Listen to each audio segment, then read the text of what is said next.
Bonjour à tous, je vous propose donc dans cette vidéo la correction des exercices que je vous avais donné à faire du coup hier. Donc le premier exercice c'est le QCM page 191. Première question, on vous demande si une réaction de saponification c'est réaction entre quoi et quoi. Réaction entre un ester et l'eau, eh ben c'est pas une saponification. Un acide et un alcool, c'est pas une saponification. Ce qui est une saponification, c'est à connaître, c'est un ester avec de la soude. Question 2.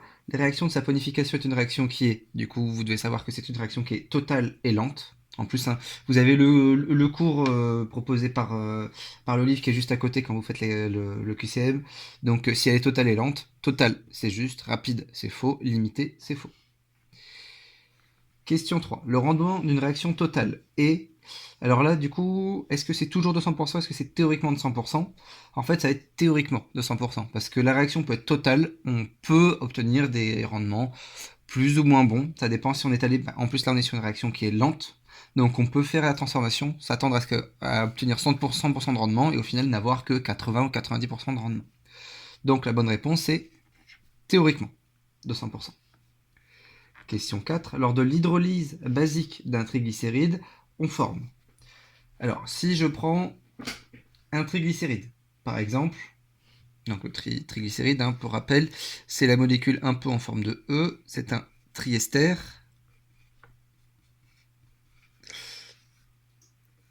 avec de longues chaînes carbonées. Je vous laisse regarder sur la page d'à côté. En fait, c'est juste lorsque donc l'hydrolyse basique d'un triglycéride, si je prends ça plus hydrolyse basique, ça veut bien dire que je mets de la soude, donc des ions hydroxyde.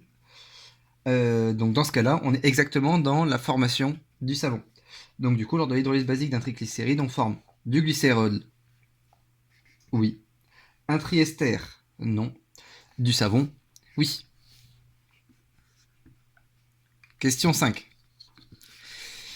Un corps gras est constitué essentiellement de triglycérides, appelés aussi. Donc du coup, là, ça va être triglycérol, non. Hein, le glycérol, ça existe, mais le triglycérol n'existe pas. Donc le glycérol, non plus. Le triglycéride, du coup, sont des triesters, hein, c'est bien ce que je vous ai montré pour la question d'avant, issus du glycérol. Donc du coup, ça va être la réponse C. Pour la question 6, lors de la synthèse d'un savon, le montage ci-dessous permet de ralentir la réaction. Un montage avec un chauffe-ballon qui permet de ralentir la réaction, ça m'étonnerait que ça fonctionne. Un chauffage à reflux. Alors, est-ce que c'est un faux chauffage à reflux? Pour un chauffage à reflux, il faut un chauffe-ballon, un ballon et un réfrigérant. Donc oui, c'est bien un chauffage à reflux. Et quel est l'intérêt du chauffage à reflux? C'est que ça permet d'éviter toute perte de matière. En effet, les vapeurs de produits montent dans le réfrigérant et se liquéfient grâce au réfrigérant et du coup retournent dans le ballon. Donc du coup, la C est également juste. Question 7. L'ion carboxylate d'un savon possède un pôle hydrophile. Oui. Un l'ion carboxylate d'un savon, c'est... Je résume, hein, mais grosso modo, c'est à peu près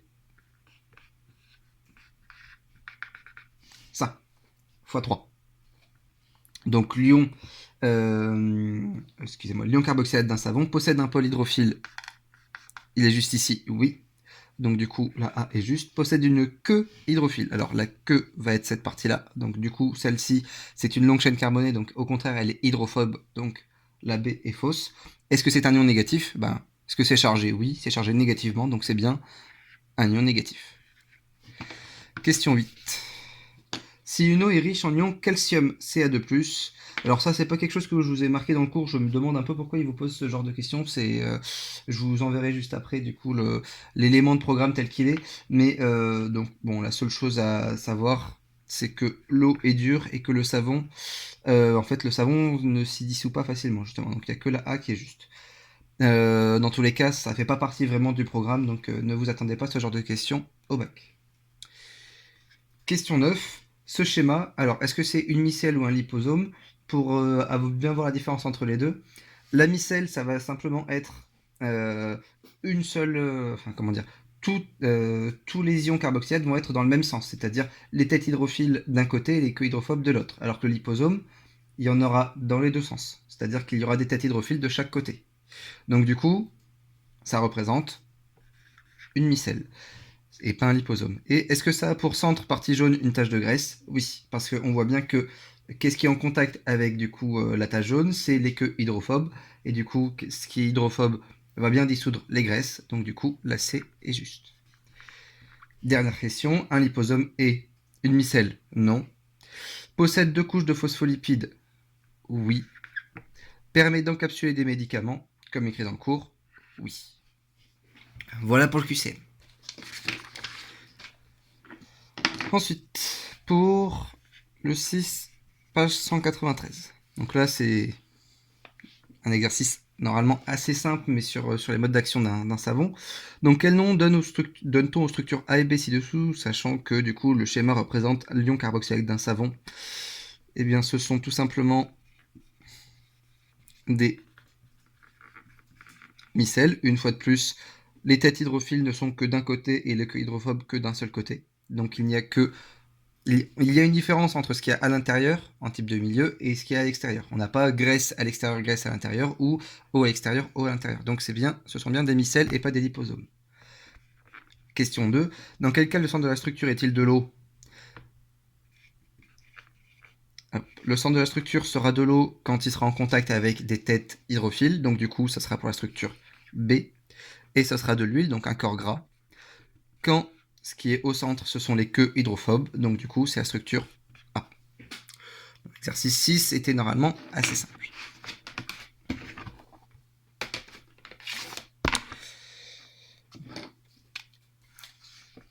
Donc on va passer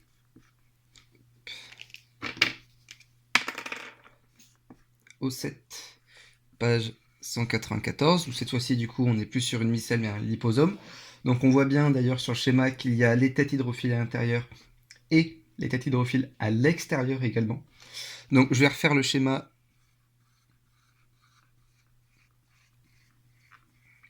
le plus simplement possible.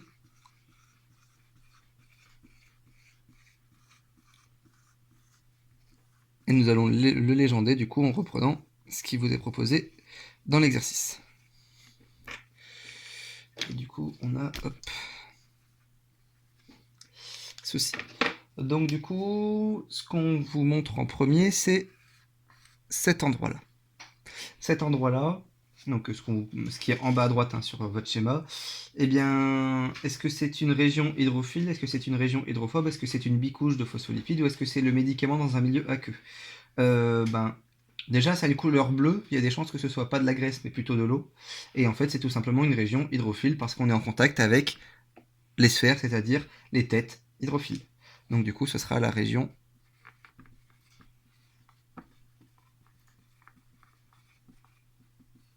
hydrophile.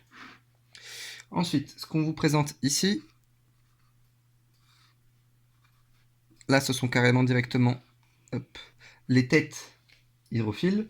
Et donc, c'est également ce qu'on appelle, donc on a une couche et une deuxième couche. Donc du coup, ça va être la bicouche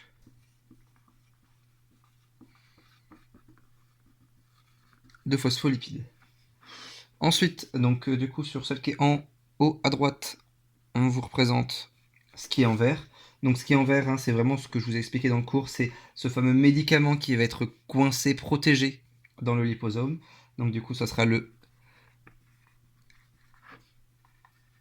médicament dans un milieu aqueux. Et du coup, ce qui nous manque, on est bien là sur tout ce qui est queue hydrophobe au centre du liposome. Et c'est bien une région qui est hydrophobe.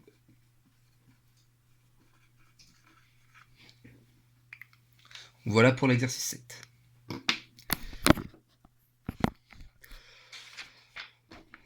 Je vais donc corriger le dernier exercice, le numéro 13.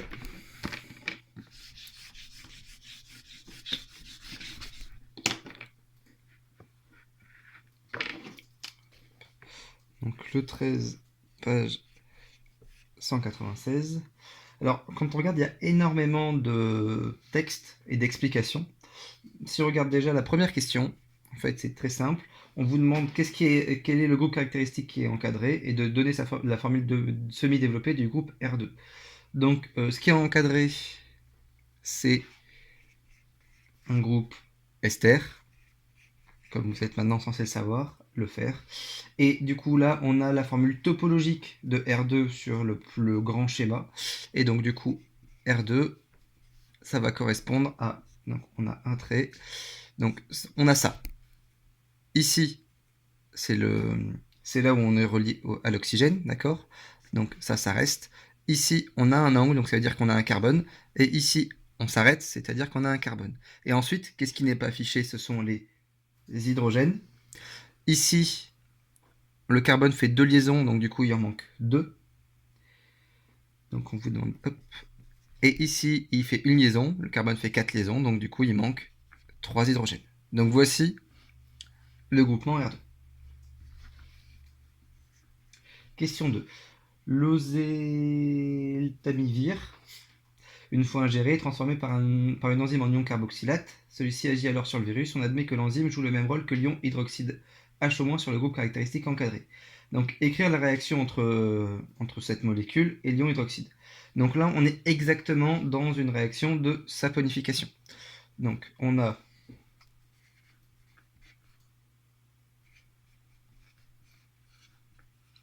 un ester plus 2 lions plus donc un ion hydroxyde.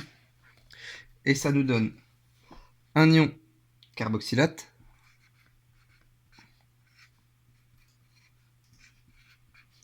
plus, du coup, un alcool. Donc, je vais mettre des couleurs pour que ce soit un petit peu plus visible. En fait, la coupure va se faire ici.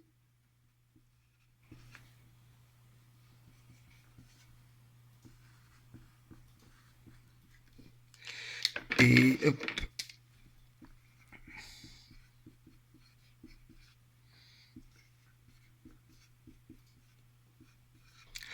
Le fait de voir que la coupure se fait à cet endroit-là, ça permet d'identifier facilement. Là, vous êtes censé savoir que du coup, je prends un ester et de la soude, enfin et de l'ion hydroxyde, et j'obtiens du coup un ion carboxylate et un alcool.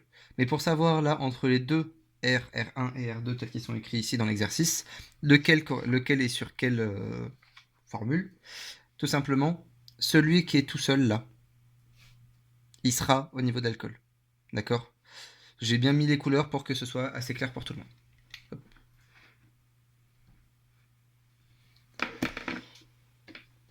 Donc voici la réaction entre l'oseltamivir et l'ion hydroxyde.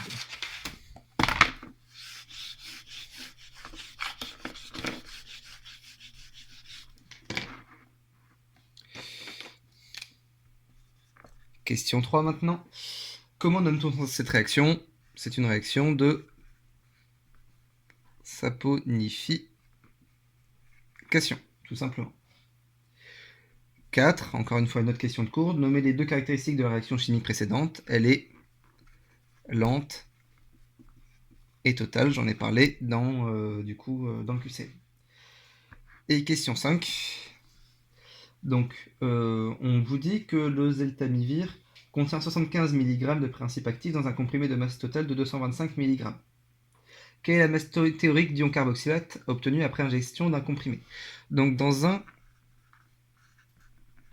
comprimé, on est censé avoir exactement 75 mg d'oseltamivir. On est censé avoir exactement 75 mg. Le fait que la masse totale du comprimé soit de 225 g ne nous intéresse absolument pas. Si on prend la formule, j'ai donc ici ça va être l'oseltamivir. Et du coup, dès que je récupère ce composé, on vous demande du coup quelle est la masse théorique d'ion carboxylate. La masse de l'ion carboxylate est juste ici. D'accord? Donc du coup, ben si je vais pas faire le tableau d'avancement, mais si je prends une mole d'oseltamivir, je vais former une mole d'ion carboxylate. Donc du coup, il faudra simplement passer ces milligrammes en mol d'oseltamivir, et ensuite, ce nombre de moles correspondra au nombre de moles d'ion carboxylate qu'on pourra ensuite convertir en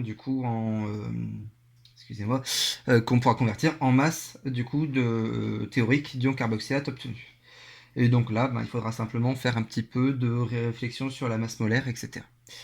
Donc on vous donne la masse molaire de l'oseltamivir, qu'on note MO, et on vous dit que c'est 312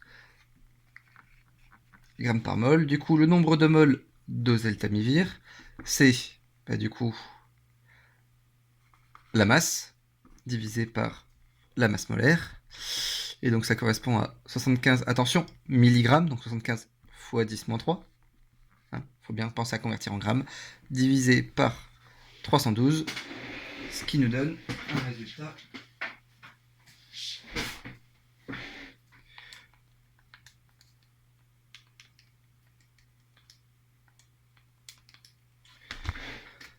d'environ 2,4 fois 10 puissance moins 4 mol d'oseltamivir.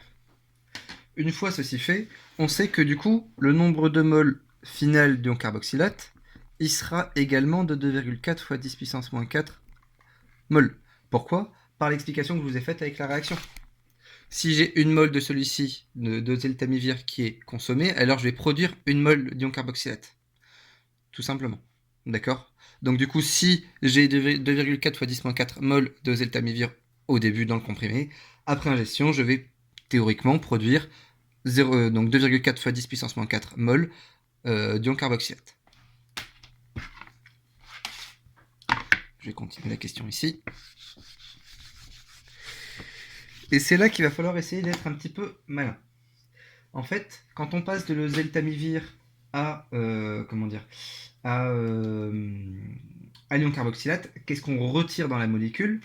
En fait, on passe de R1COO R2 à R1COO au moins. Donc qu'est-ce qu'on a retiré en fait entre ici et ici? On a retiré R2. La masse molaire de l'oseltamivir, on ne vous demande pas de la calculer, on vous dit que c'est 312 grammes par mol. Donc du coup, il faut calculer la masse molaire de R2. Masse molaire de R2 qu'on vous a fait dessiner dans la première question. Donc R2, c'était la masse molaire de C2H5. Du coup, c'est 2 fois la masse molaire de C, donc 2 fois 12, plus 5 fois la masse molaire de l'hydrogène, donc plus 5 fois 1. 2 fois 12, 24, plus 5, 29. Donc on est à 29 grammes par mol. Ça, c'est la masse molaire de R2. Du coup, la masse molaire de l'ion carboxylate final, ça va être égal à la masse molaire de l'oseltamivir moins la masse molaire de R2. Donc du coup, la masse molaire finale, donc de l'ion carboxylate, que j'ai noté MF dans tout le long de l'exercice, ça va être la masse molaire de l'oseltamivir, donc la masse molaire de cette molécule, moins du coup le R2 qui est retiré au cours de la réaction, donc moins 29. Et ce qui nous donne donc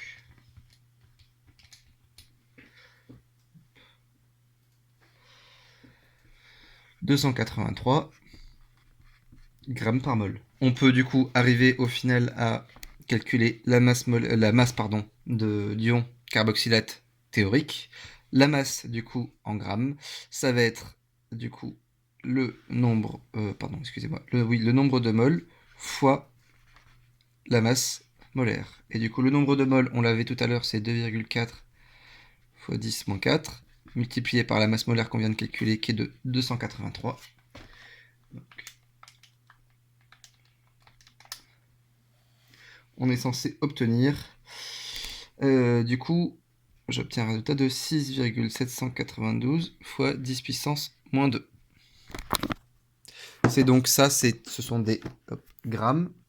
Il s'agit de la masse finale d'ion carboxylate, du coup, dans le comprimé.